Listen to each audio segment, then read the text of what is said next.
There's nothing quite like seeing justice served to officers who are held accountable in the one place they can't escape, the courtroom. You'll be shocked to discover what the last cop did, so make sure to keep watching. But first, we have this former officer who tries to defend her illegal actions in the most shocking way. On September 6, 2018, a Dallas accountant, Botham Jean, was in his apartment after hours, minding his own business, when he heard a knock on the door, and what he saw afterward would forever change his life. The following footage is of an officer arriving at his apartment moments later.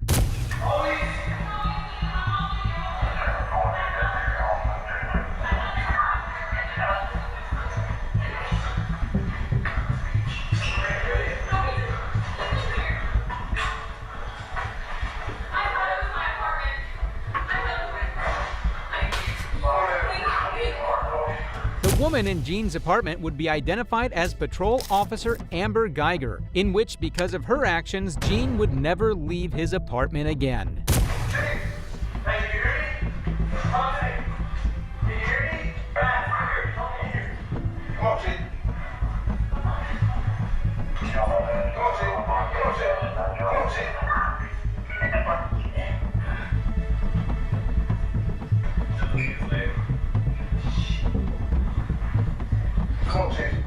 No matter how much the officers tried, it would be of no use. Botham Jean would be pronounced dead on the spot, and Guer had to answer for what she had done.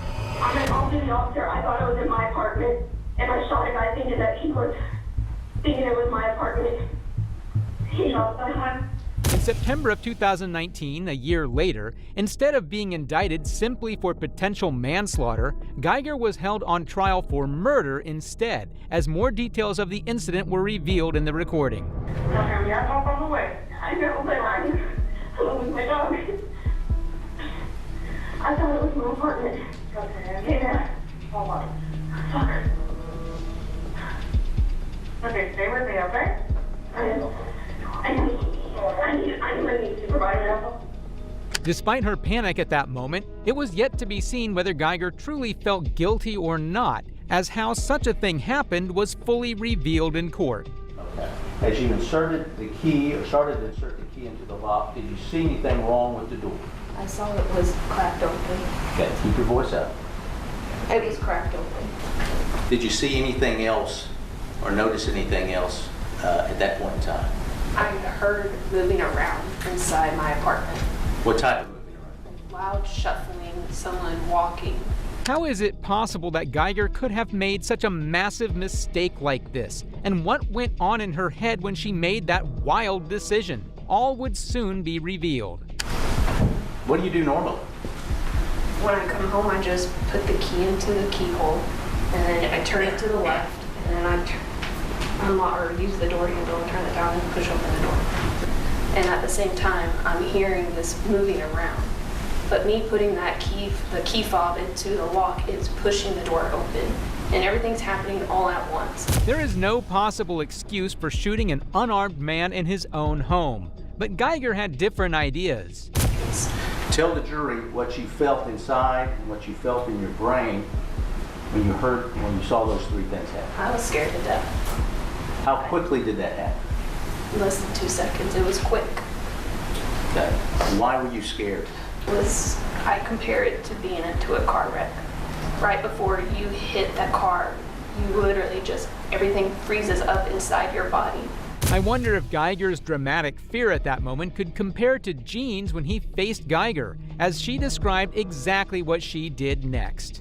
As the door opened, did you see anything in your apartment? Yes, I did. That's whenever, directly in the middle towards the window, is when I saw this silhouette figure standing back there. I pulled my gun out, and I yelled at him. It's like, let me see your hands, let me see your hands. What was the figure doing? It moving around. Any officer with proper CRT training would know in a situation like this, it would be best to step back and call for backup, even if that would have made Guer realize she was on the wrong floor. Alas, she did something much more different instead. What did the figure do after you said, let me see your hands? He started coming towards me. Okay. How fast was he coming towards you? A fast-paced walk. Okay. Wasn't running? Wasn't running. All right. When you saw him coming towards you, what was going through your mind? I thought that he was coming at me. If he couldn't see his hands, he was going to kill me. Did you hear anything as he was walking towards you? There was a loud yell. He was yelling, "Hey, hey, hey." Guer did her best to make herself seem sympathetic during this retelling, but the next demonstration made all her attempts useless. The length of your apartment from the front door to that back where the figure was is how far? 30 feet. Okay. And I showed you a mark of this about right here. Yes, sir. Okay. Now I want you to first tell the jury exactly how loud you said it. I have my gun pointed, and I'm saying, "Let me see your hands. Let me see your hands." What were you focused on? Him. Just him? Yes. Guer did not even hesitate, and the true reason for her indictment, despite her demeanor suggesting it was an accident, would soon be revealed. The deleted text. You'll hear about that. Deleted text. Martin Rivera, yeah, I deleted text. Well, we all know why Martin Rivera deleted text. He's a married man. He had an affair. He was sending sexually explicit text messages and photos with Amber Guer. He didn't want his wife to find that out. Guer always deleted his messages. Despite the immorality behind Guer's actions, the way her affair tied into this incident was truly the cherry on top, as we are about to find out. He was supposed to come over, and either Amber Guer was so excited she made all these mistakes, or she was so disappointed. That's pure conjecture, but they use an email or a text from Martin where he said around 5:55 p.m., "When can I come over?"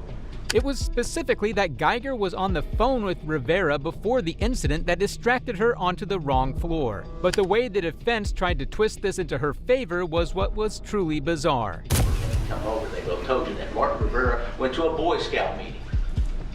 Then he went to the gym, and then he stopped to get something to eat. And what's his habit when he was out doing that? He would call Amber Guer. And they told you that, yes, they'd had a sexual relationship, but that had ended either late 2017 or in early 2018. In the defense's desperation, they would directly contradict their own information, given the fact that the deleted text messages confirmed their affair was very much alive. But their statements would only go downhill from here. The defendant is not required to prove that she made a mistake of fact.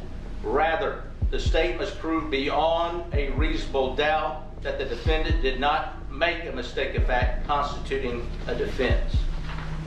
And the judge carefully lays that out. They can never overcome that burden in this case. With how little justification there was for Guer's actions, the defense was more interested in making the other side seem less valid. But they could not be more wrong. 93 people had said they'd gone to the wrong floor. And when they looked at it for the people that lived on the third and fourth floor, 46% of the tenants on the third and fourth floor had an unintentionally parked on the wrong floor. 46%. Are those people unreasonable? Despite the defense's claim that this was a common mistake, none of the occupants in those 93 occasions were shot. But this was just the beginning of the defense's ignorance. What about their own witnesses? You know, we heard on opening statement, Mr. Hermes said Amber Guer went past 16 apartments. She was on the wrong floor. She didn't see the roof line when she went across the bridge. She missed or didn't see mats that she should have been familiar with. She missed the big chromatic plant or whatever. Should have realized that. She made horrible mistakes. Yet it happens all the time. Whitney Hughes, a witness for them who lived a... People aren't perfect, but most people aren't trained police officers, as the defense would continue to disregard this fact. We brought you other witnesses. Mr. Lipska, who went to the wrong floor and wrong apartment about a dozen times, he told you. Saw a woman sitting on the couch and still didn't realize he was in the wrong apartment. We've heard evidence of doors not working properly, people not being able to find their friends there, the numbers being confused. They're up high, as Whitney Hughes said, up high, not on the door like you normally see. It's confusing, the very design. But not one person assumed it was a burglar and felt threatened. So why did they consider Amber an exception? Unfortunately for the defense, they continued to dig a deeper hole. That's Amber. Why are we here? Because your client shot an unarmed man in his own home. Why are we here? We're here because an awful tragedy occurred. an innocent young man lost his life. It's what the law is. And what they have to disprove beyond all reasonable doubt is whether the decisions that she made in entering that apartment and believing that it was her apartment and believing he was an intruder were so unreasonable. To clarify, Gene had been sitting on his sofa eating ice cream and watching a football game when he was shot, despite Geiger's testimony. But if you thought the defense was arrogant for this statement, then you haven't seen anything yet. They are distancing themselves from the law. I think Mr. Fine called it garbage or trash or something like that. We're not here because whether they like the law or not. We're here because you are bound by the law. To think Geiger had the gall not to plead guilty herself, despite her being the only one out of 93 people who made this mistake to end it in tragedy. Unfortunately, the defense would not see it that way. What did they bring you? Sexting and speculation. Everything that they have done has been to try to distract you and trick you from looking at the law in this case, because they know that if you apply it correctly, that Amber Geiger is not guilty. Sexting and speculation. There is no reality where anyone can simply barge in and murder someone and not be found guilty. But the defense was determined to blur the lines of morality. For her to dream of being a police officer, was it unreasonable for her to work full-time and go to college so she could put herself in that position? Was it unreasonable for her to join the Dallas Police Department and go through the academy and receive the training that teaches you how to use deadly force, to receive the training that burglaries are inherently dangerous?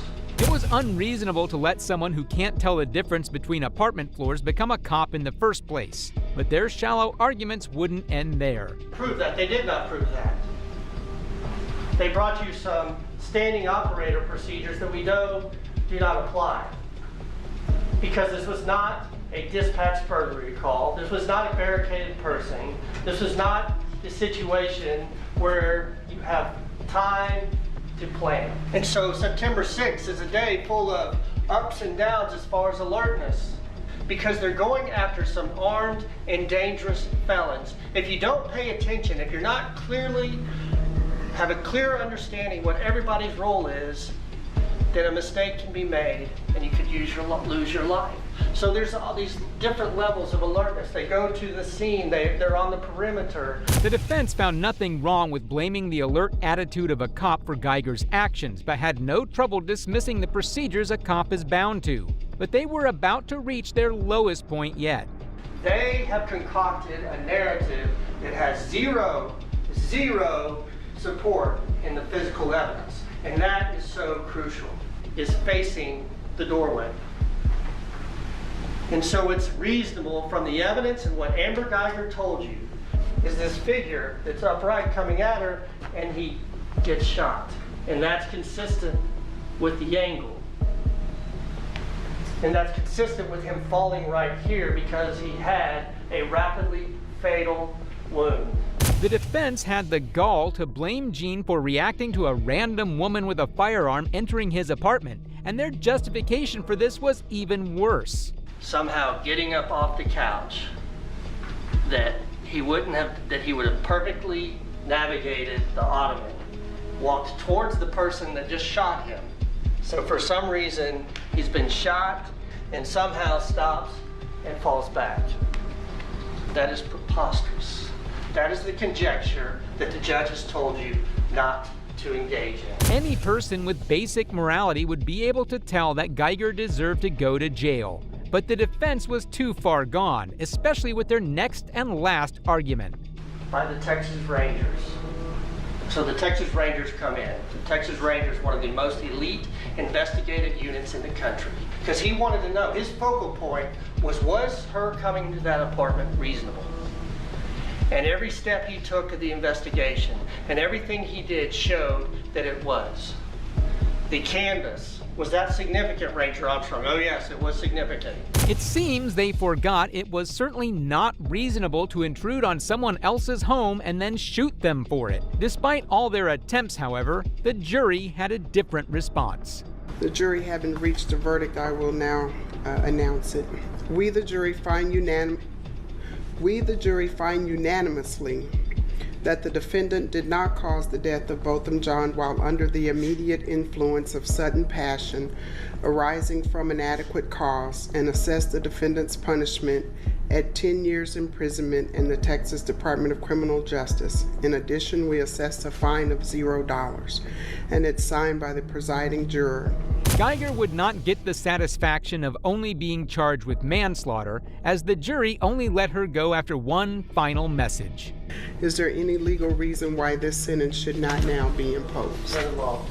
It is therefore the order, judgment, and decree of the court that you be taken by the Sheriff of Dallas County and safely transported by her to an agent or representative of the Texas Department of Criminal Justice, and there you shall be confined until your sentence is discharged. 5 years later, in October 2024, Guer would apply for parole but was immediately denied, and Jean's family perfectly described why. "My family feels a sense of relief having gone through the process and made a strong petition for denial," said Allison Jean, Botham's mother. So news coming in that the board considered our petition is a sense of elation, a sense of relief. She needs to serve her entire 10-year term, which is well below a sentence that one receives for murder. Amber might have learned from her lesson, but this next officer had to be shut down by a no-nonsense judge who wasn't buying it. Get your hands up. Get your hands up. That's how he's treating a stranded citizen. On March 7, 2019, Palm Beach officer Newman Raja learned the final outcome of his trial, following an action he took that led to the most horrific situation imaginable. I have no idea what's going to happen right now. I do know one thing. There's going to be one side who's going to be brokenhearted. We know that for sure. What I ask everybody, and then I follow it up with I'm ordering, that I am respectful that this is the most pressure-packed moment for most people in their entire lives. However, 8 days earlier, at the beginning of Raja's trial, the prosecution revealed the real story of why he was being held on the stand. This all started back in October 2015. You'll hear about Corey Jones. He was living his life. Had a good job at the Delray Beach Housing Authority. Lived with his brother. Loved his family.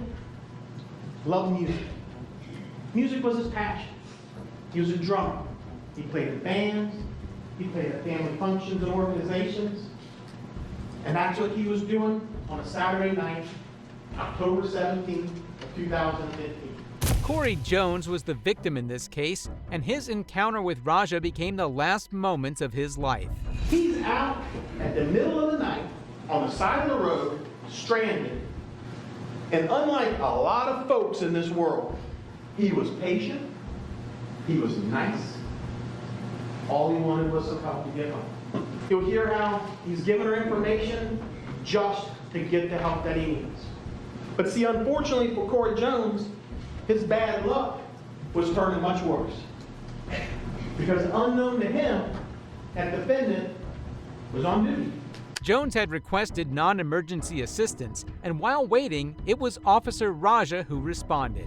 See, he was a police officer at that time in Palm Beach Gardens Police Department. He was working a detail, a plainclothes detail, where he was supposed to surveil neighborhoods, looking for car burglars, and if he saw anything, he's supposed to call up marked units to come and take care of the issue. And he has supposed to be wearing a tactical vest, like you see on TV, in the news, maybe in person, with big letters that say police across it, so everybody knows who he is. Raja didn't bother with any of these precautions, and instead proceeded to play both judge, jury, and executioner. And instead of doing what everybody would expect a law enforcement officer to do when they're approaching a stranded, potentially abandoned, but at least a vehicle that's stranded on the side of the road, that defendant did everything wrong. He did everything that you would not expect. In addition, during his trial, Raja claimed he had announced himself as an officer to Jones, but an audio recording disproved this. His blatant lying only made his case worse. Now, Corey Jones, he's got an expensive drum kit. He goes into not the nicest parts of Delaware Beach for his job. So he did what any lawful American can do. He purchased a firearm, .380 hand. You can't even try to create the situation that came about. He got that done 2 days prior to this event. It was still in the box in his glove compartment. This would serve as a counter to another claim Raja had made, in which he stated his hand was forced due to Jones being armed. Corey Jones knew what was exactly about to happen, what any reasonable person could expect to happen. You'll show through the evidence today and through the next 2 weeks what Corey Jones was thinking. You'll hear how Corey Jones had that gun out of that box. You'll hear the chimes of the door opening on Corey Jones' SUV because he still had the keys in the ignition. And you'll hear the last words that Corey Jones ever spoke. There was no justification for Raja's actions other than sick pleasure. As was about to be explained, his actions were beyond disgusting. Nothing that shows he's an officer. He didn't even pull out the badge, which was in his wallet, in his back pocket, to show to Corey Jones.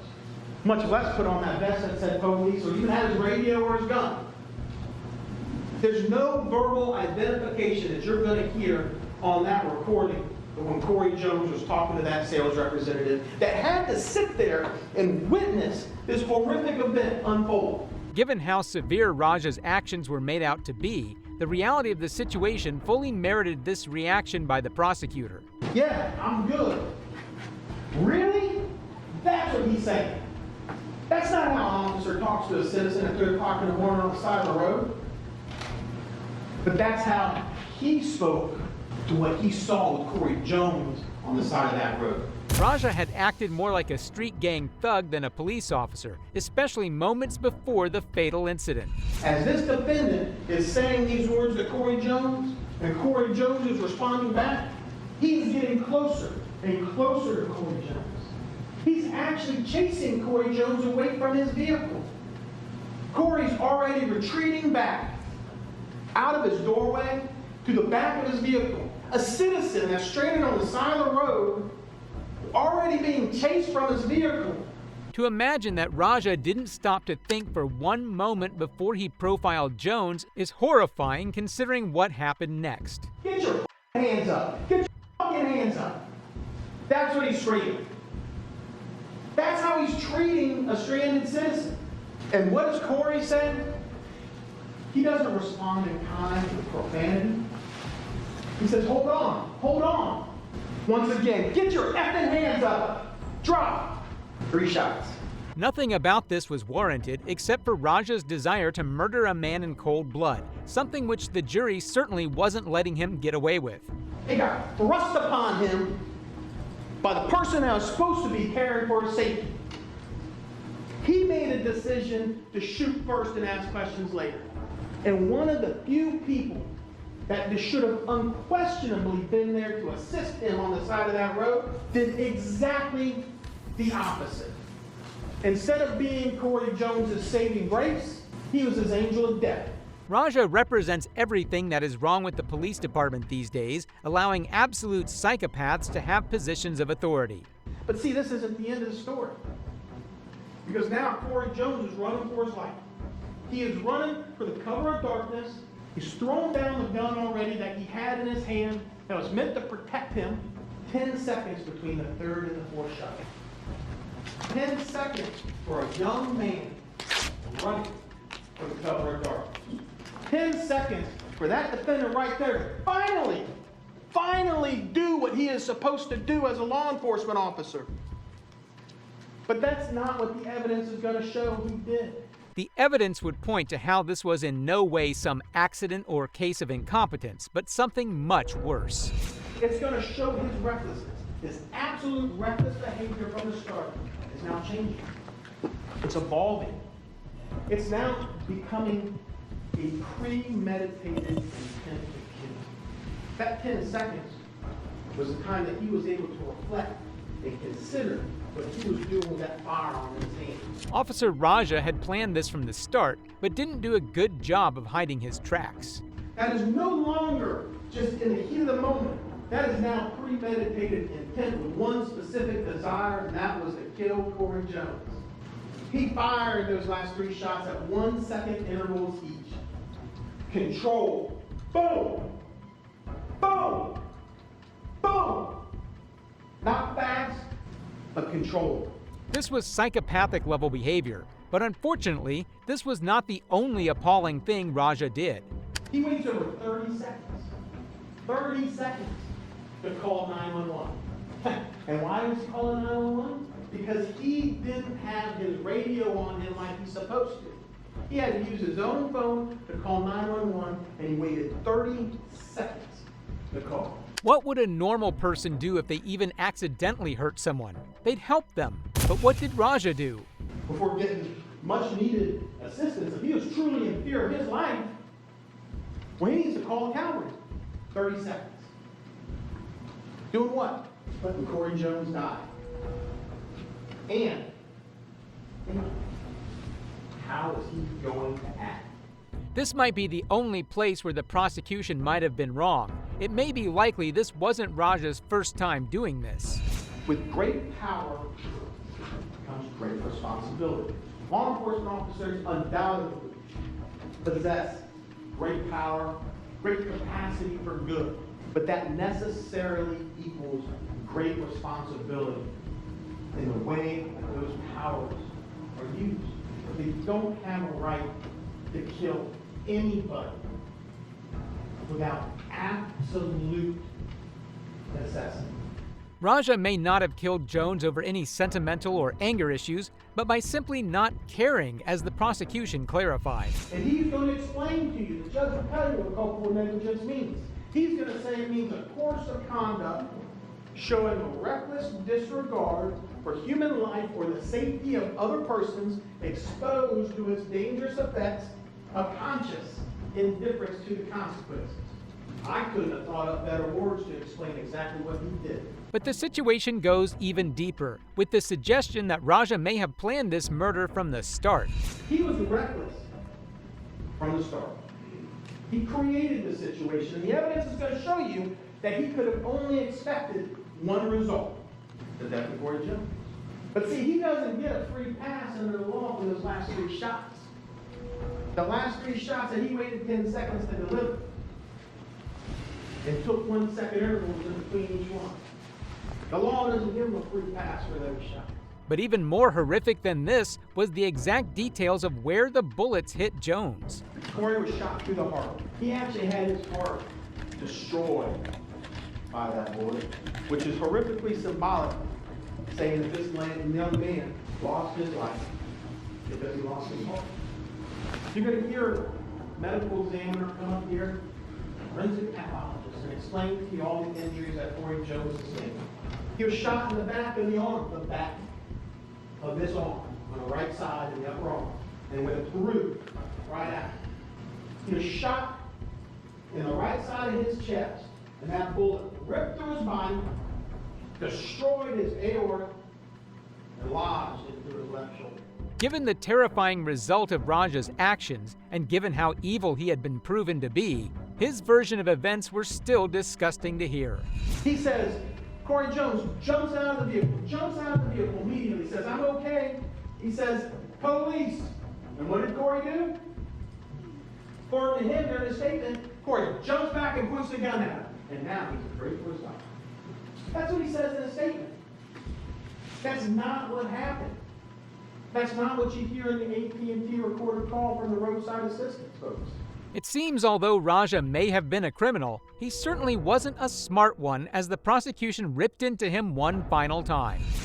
We're confident that you're going to agree on the one verdict for which all the evidence will support. And that's a verdict finding him guilty as charged of being a reckless killer and for trying to murder Corey Jones. I'm going to ask you to hold him responsible for how he misused that power. And the worst part is, Raja expressed no remorse, and even his family tried to defend his actions. But the judge saw it differently. We, the jury, find as follows. As to count one, we find a defendant guilty of manslaughter while armed with a firearm as charged in the information. As to count two, we found a defendant guilty of attempted first-degree murder as charged in the information. If you find a defendant guilty of attempted first-degree murder, you must next answer the following questions. Did the state prove beyond a reasonable doubt that the defendant actually possessed a firearm? Yes. Did the state prove beyond a reasonable doubt that the defendant actually discharged a firearm? Yes. Did the state prove beyond a reasonable doubt that the defendant, in discharging the firearm, actually caused great bodily harm or death to Corey L. Jones? Yes. Alas, something finally good came out of this case as Raja was forced to face his reckoning. Palm Beach County Judge Joseph Marks imposed a 25-year sentence on both counts Raja was convicted of, ruling the fired police officer will serve the sentences concurrently. However, unlike Raja, some cops are worse and go to even greater lengths to blame the victims themselves. The defendant acted without considering or being aware of the substantial and unjustifiable risks associated with his conduct. In November of 2021, Kansas City Sergeant Eric DeValcaneri stood trial for a 2019 shooting in which he and his partner fatally shot an unarmed black man, Cameron Lamb, in his own backyard. But it was the way he tried to justify it which was truly despicable. He takes his left hand with the gun, and as he brings it along up and around the left-hand side of the steering wheel is when my focus moves from that weapon to the center of his chest. And still, no information about a crime, no weapon of any kind that were in your mind that you knew about, no information like that at the time. You are now entering private property without a warrant, without probable cause, with your gun drawn. Eric had previously alleged it was necessary to shoot Lamb as he was armed, but as you'll find out, this was far from the truth. As all officers in my situation would have done. Did you have time to get a warrant? No, I did not. Did you have a duty to protect your partner? Yes, I did. And do you believe that you ultimately saved his life?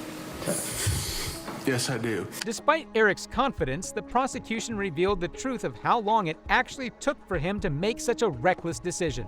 9 seconds from the time you start to encounter this individual without a probable cause, without a warrant, without knowing what crime, before you pull the trigger. 9 seconds. Before he presents the weapon in a threatening manner, correct? Yes. However, there was a reasonable suspicion to believe that the evidence of the incident had been tampered with. The gun that Eric claimed Lamb had drawn out was actually found in a box inside his staircase. However, the court was not going to let this slide.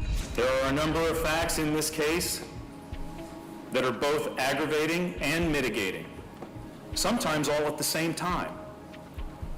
First and foremost is this undeniable and uncontested fact. Cameron Lamb is dead, and Eric DeValcaneri killed him. That's undisputed. Cameron Lamb was by all accounts a helpful and loving son, brother, father, and friend.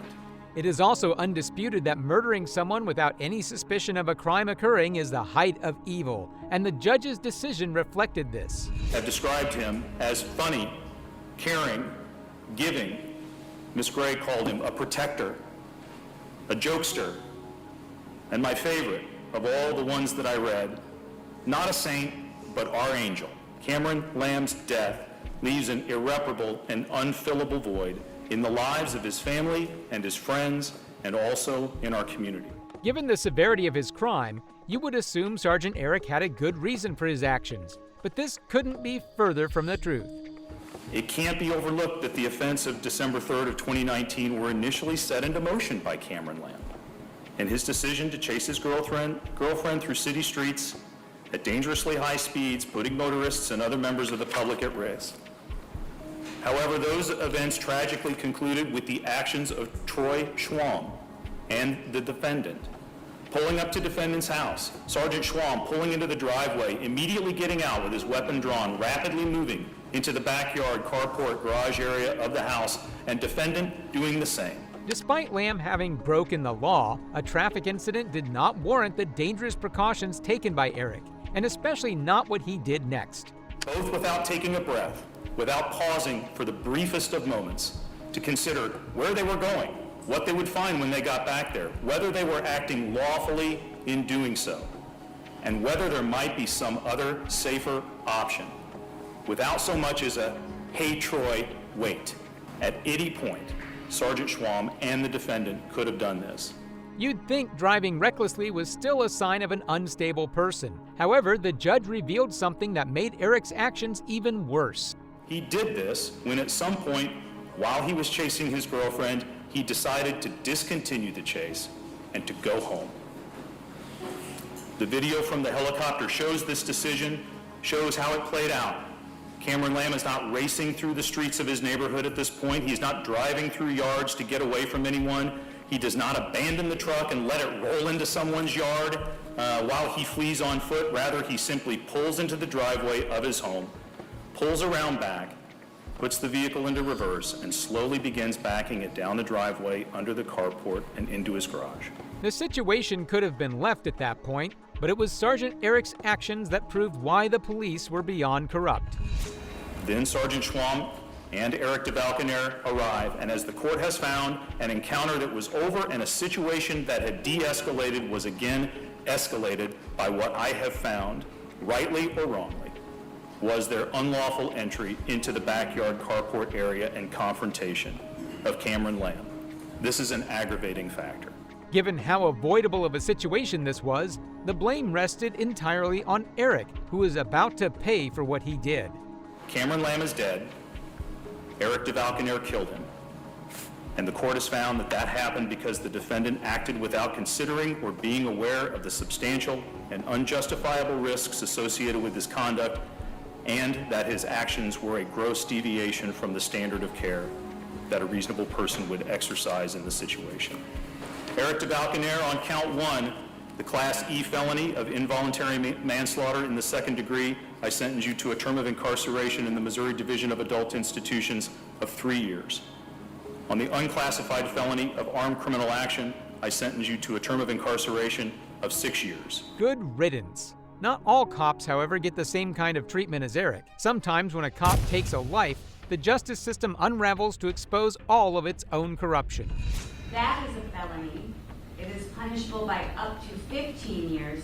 On June 5, 2024, Michigan trooper Brian Keeley was called to court to answer for his actions involving the chase of a felon, Samuel Sterling. However, Keeley did not expect the charges that the judge brought before him.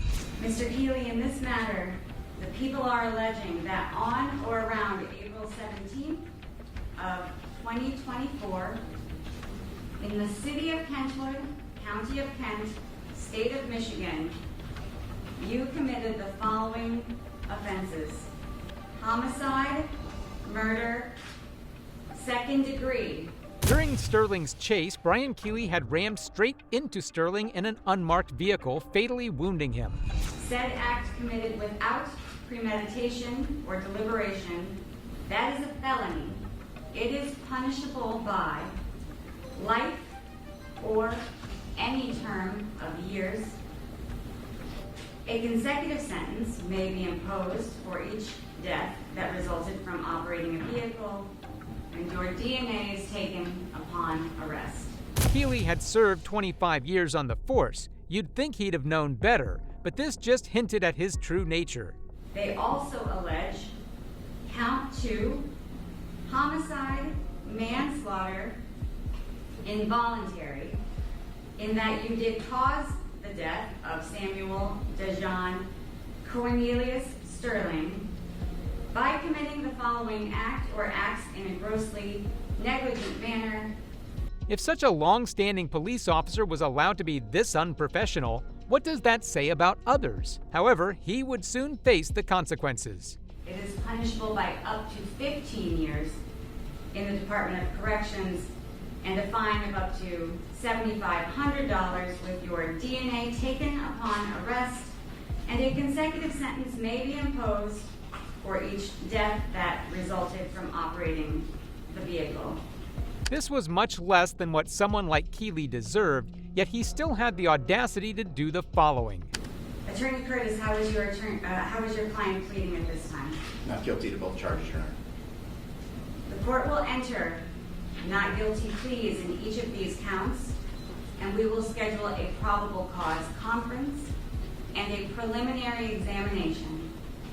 The purpose of those hearings is for the people to prove that there is probable cause to believe the felony offenses were committed and that you are the individual who committed them. As if it couldn't get any worse, his denial of the severity of his own actions is what would take the cake. Your Honor, Mr. Detective Sergeant Keeley turned himself in and has been cooperating with the investigation and also has been in contact with me almost on a daily basis. I have no concern that he is a flight risk. He is not. He's going to stand for the court and confront the charges. We're not concerned about him leaving the area. We're not concerned about him being a danger to the public, as in the fact that he was in the lawful performance of his duties. Keep in mind, Keeley did this with his own vehicle, not a squad car. But what is revealed next is truly what sealed his corrupt character. He isn't currently working as a trooper or Michigan State Police at this point, so there isn't any concern of him being a danger further to the public as to the operation. He has an exemplary career as a trooper with the Michigan State Police. I'd ask the court to consider at least imposing a PR bond. I think that him being incarcerated would limit our ability to prepare for preliminary examination in this matter. Keeley is defended similarly to rich brats who are forgiven for being good kids, and unfortunately, it begins to work. You're telling me that there are no prior instances of this nature in his history? No, I've reviewed his personnel file, Your Honor. I've talked to, he is a man of faith, attends church regularly, and he is not the person that I am concerned that is not going to appear or is a danger to anyone. Little to no criminal record, and certainly nothing that leads me to believe that there is a risk to public safety that is representative of the conduct alleged in this matter. I do agree. Taking the law into your own hands and taking someone's life should be cause for concern, especially with the way Keeley himself would try to dodge accountability. I understand he is suspended from his duties at this time. Filed for his retirement. The Michigan State Police have released to the media that he has retired from the department, but he was suspended without pay up until the Michigan State Police made that announcement to the media. The fact the state approved his retirement as well, he'll still receive retirement pensions. Truly despicable. Finally, we will see the emotional moment when victims of police corruption confront the officer responsible in open court. His expression reveals that he knows his time is up. Oh God, not him again. In May 2021, Jeremy Dwit was arrested by police officers and brought in front of a judge. However, it was far from his first interaction with the cops that had gone into the wrong direction. What's wrong? I'm sorry? You guys law enforcement? Are you okay? I'm great. Are you law enforcement? I'm asking you a question. Are you okay? If you're not law enforcement, I'm not stopping for you. Listen, if you keep going, we'll figure it out real fast. Let's figure it out real fast. Florida Statute 316, 1974 says we have the right of way with emergency vehicles. You need to sit tight, sir. No, I don't. You need to sit tight. Answer my question. I'm videotaping everything right now. I'll get your tag number. If you continue the way you are, we'll have to take care of the situation. I need you to sit tight. Would you let me speak?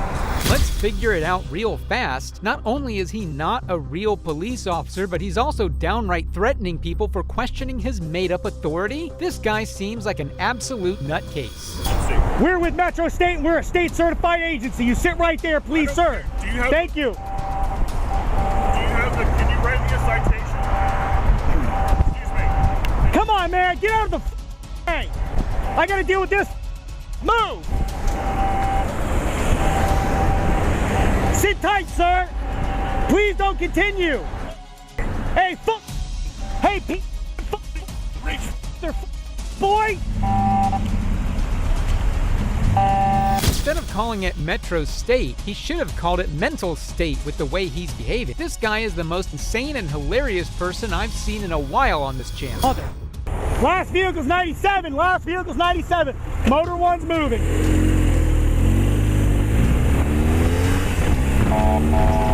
Hey!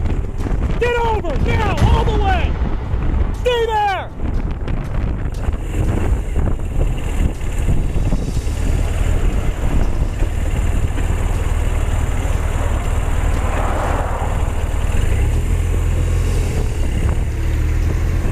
You! Out now! Where are the real police, and why are they letting this guy harass normal citizens for no reason? He needs to be taken off the streets because no way would I tolerate a fake police officer telling me what to do. Get them out of the way! Drive! Drive! Go!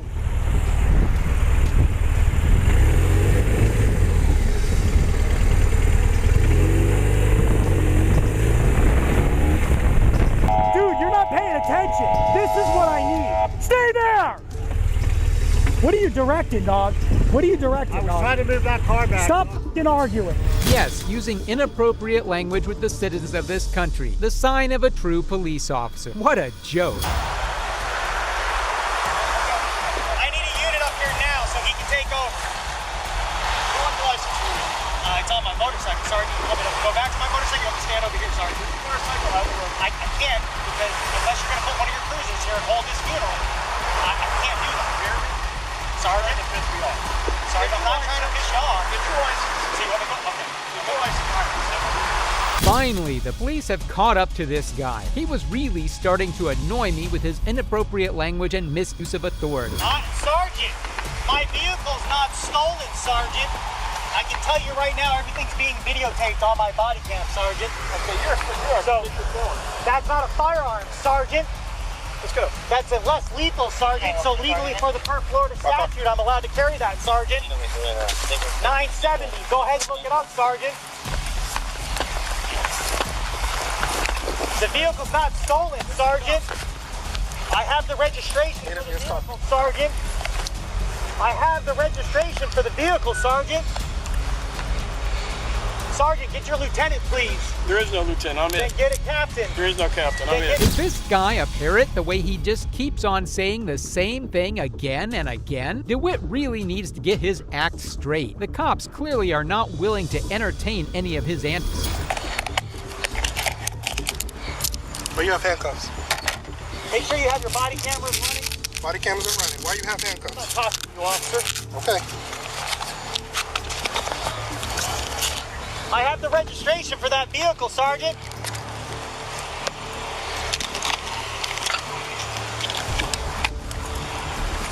I want everyone on this scene with their body cameras rolling. Wow, so this guy has handcuffs too? That's kind of weird. Is he really that delusional that he thinks he has the power to arrest people? Pass on a double yellow. I stayed inside the double yellow, which is legal for us in the state of Florida, per Florida escort. I can pull the statute as well. Somebody get zero, get with him and explain to him that's less lethal, and per Florida statute 960, we can have that. He's saying I stole the bike. But it's registered to the company. But you're 15 in me and you're holding me here in front of all these people. We could have done this professionally, not like children. Just because you don't like me and you have a history with me doesn't authorize you to treat me like shit, Sergeant. I'm treating you like shit. You are, Sergeant. Ah, yes, of course they have a history with him. With how comfortable he was roaming on the streets, telling everyone around, I should have known this wasn't his first time committing such an act. Honda was stolen, and we got the tag back from the Orange County Sheriff's Office, and then we registered it to that motorcycle. And that motorcycle has that tag. And the Department of Motor Vehicles issued the registration sticker for that tag. Huh? All right. In the car, dude. You just chill. If it's an issue, we'll figure it out. But you screaming and yelling isn't going to change that. Okay? Well, pulling me out and putting me in cuffs and doing this. When your car is, when it shows signal 10, stolen, it's a felony. So that's how it's done. Registration. And I have the registration on my phone, but you guys are refusing to listen. This guy pretends to be an officer, but doesn't even know the law. If the tag comes back as stolen, it's a felony, plain and simple. For some weird reason, he can't seem to get that in his head.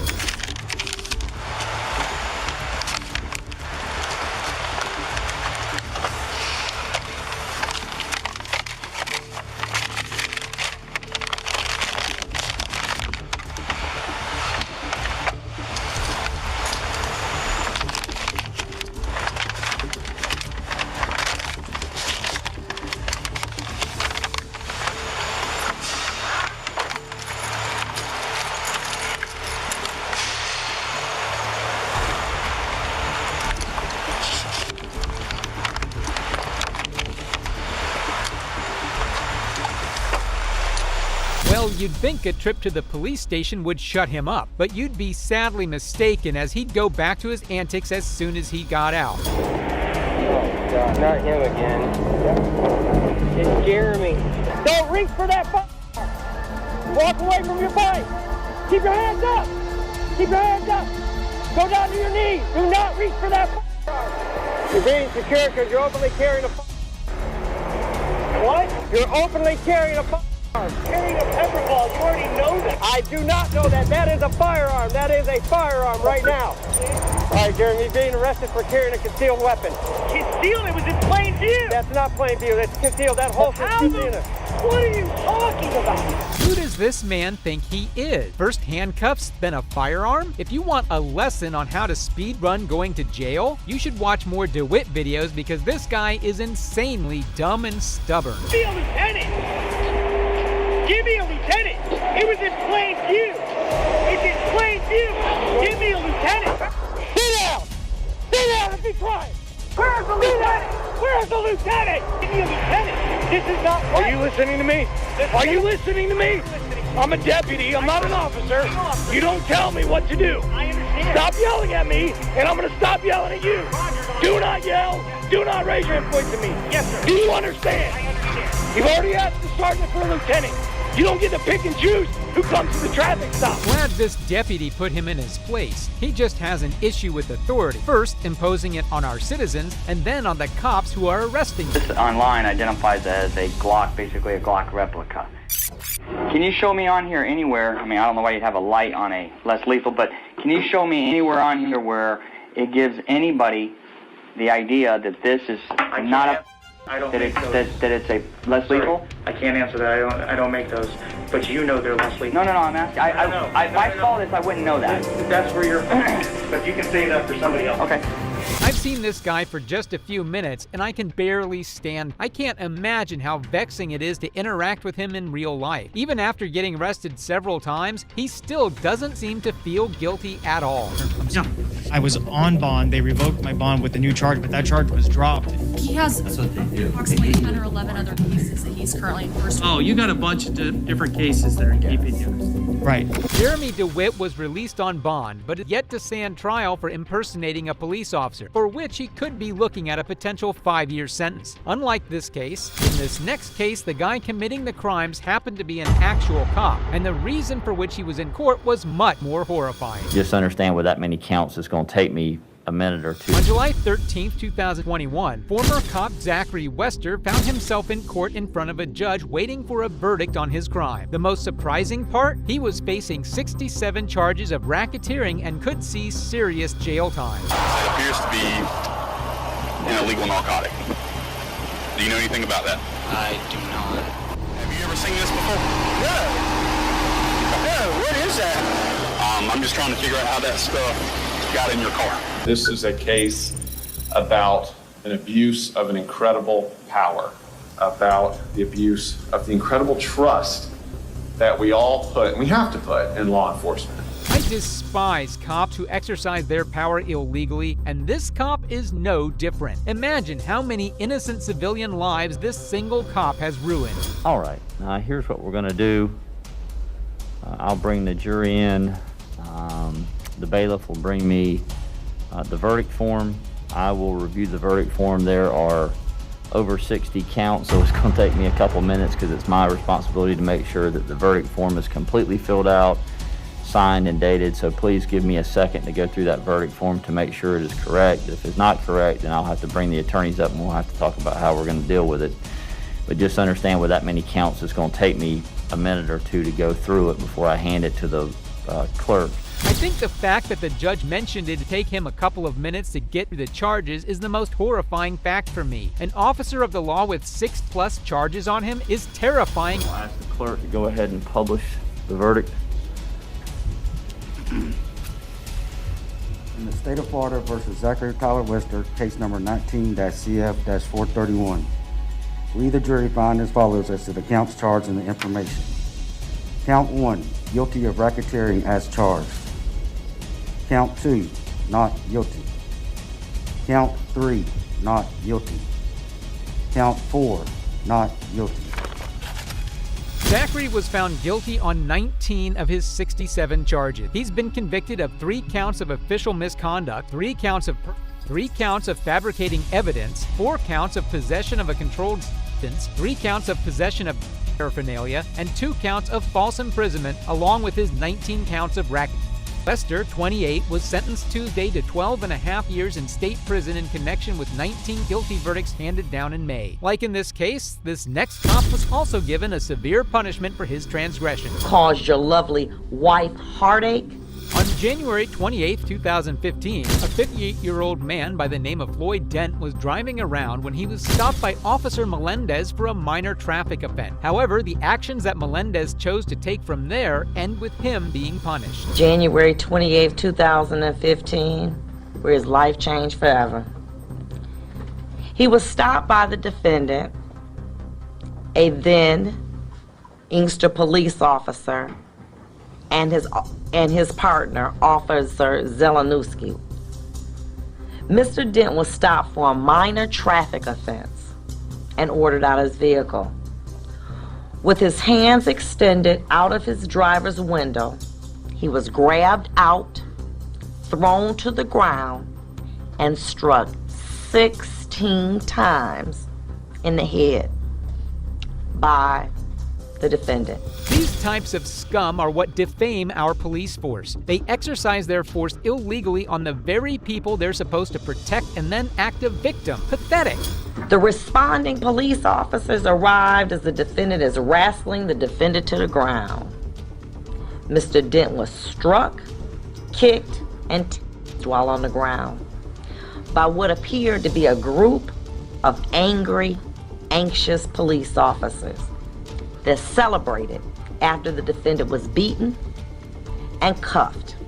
I don't get how such police officers even live with themselves. These cops are indicative of deep-rooted problems in our police force that need to be handled immediately and by force. But the one image that struck out to the court was looking at Mr. Dent in his cell, shaking his head in disbelief of what had occurred to him. If his conduct was indicative of what he was thinking, I would have thought this: what crime did I commit? Being a black man in a Cadillac, stopped for a minor traffic offense by a group of racist police officers looking to do an... Well, Melendez is one of the stupidest officers I've ever seen. How do you commit such an act on camera and expect to get away with it? He's done himself for life. He'll never be seen the same way again. The purpose of it was to harass and degrade a motorist in Inkster. The man chosen for your game was Floyd Dent, a black man. The game went like this. Let's follow a car in a known drug area, and based on your years of training experience, you knew that the motorist would likely be a black person, no license, armed with a vehicle. Took me several days to read the letters that people sent talking about your character, about the man that you are, about how you went in Westland and helped to save 3 senior citizens from a burning building.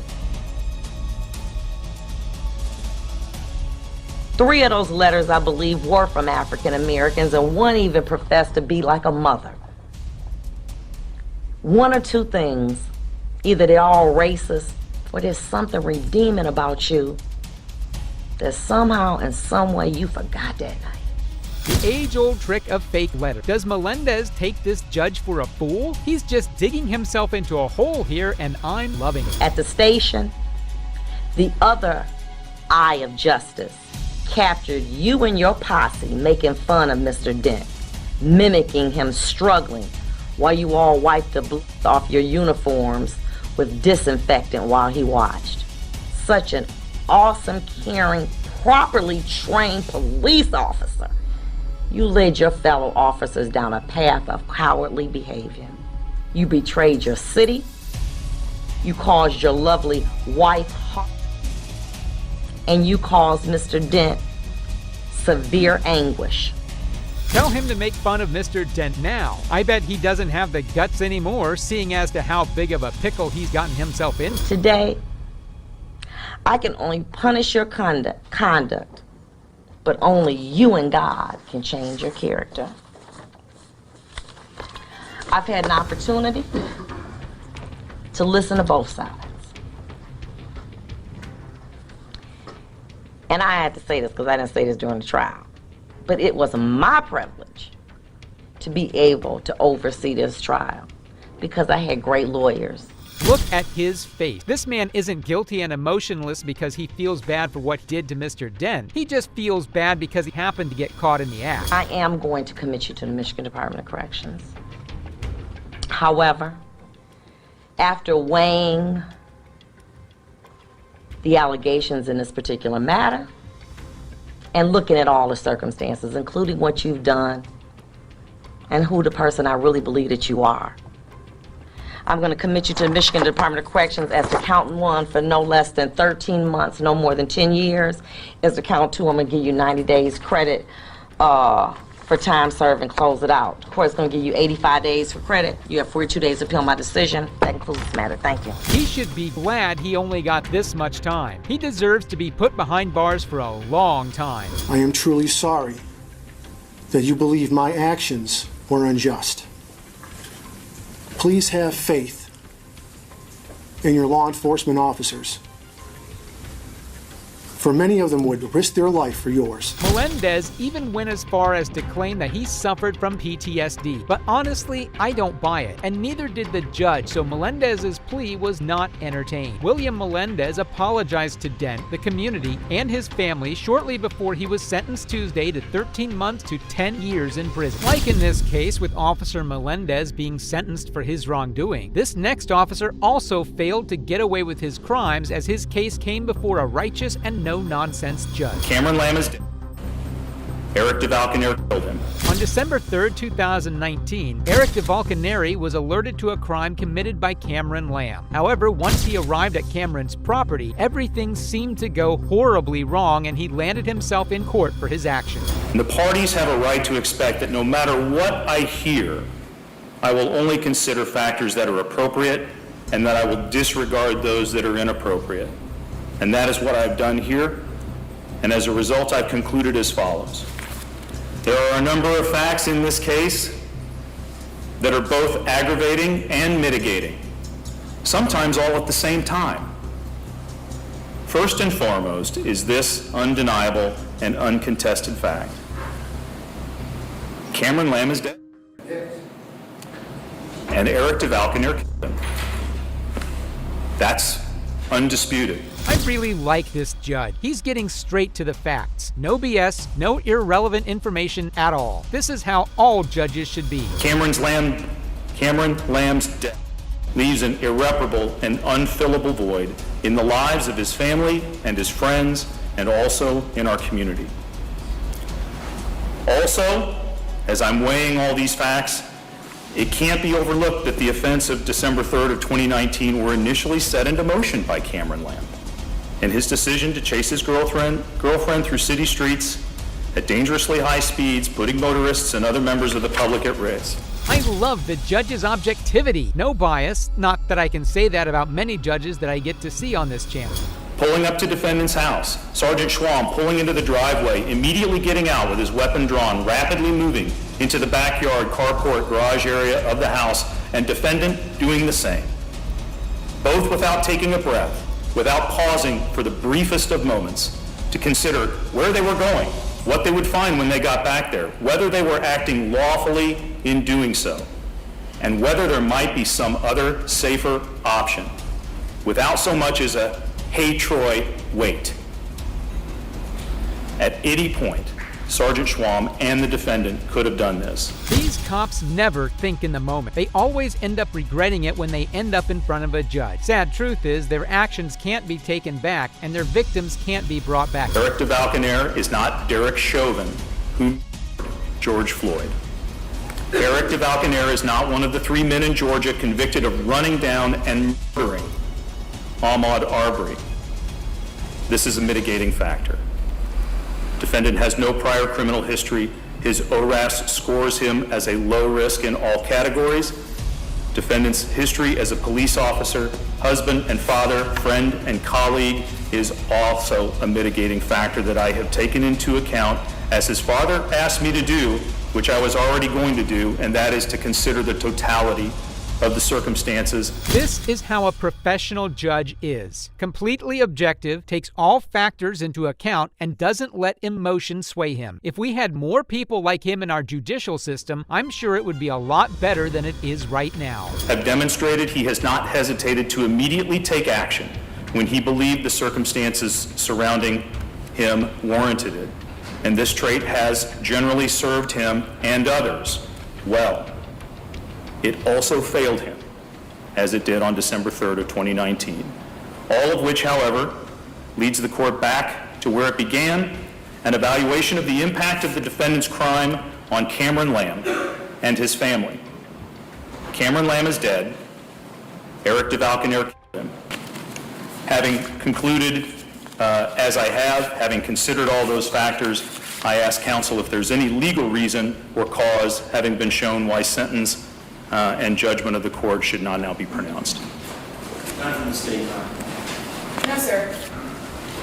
Eric DeValconaire, on count 1, the Class E felony of involuntary manslaughter in the second degree, I sentence you to a term of incarceration in the Missouri Division of Adult Institutions of 3 years.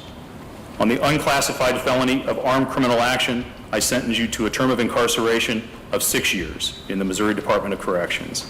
DeValconaire was convicted of manslaughter and armed criminal action in 2019 killing Cameron Lamb and was sentenced to 6 years in prison. These cases show that even those who abuse their power will eventually have to answer for it. Which courtroom moment was the most satisfying to watch? Let me know in the comments below. And if you found these cases interesting, make sure to check out this corrupt police chief getting humiliated by one of his own. It's insane.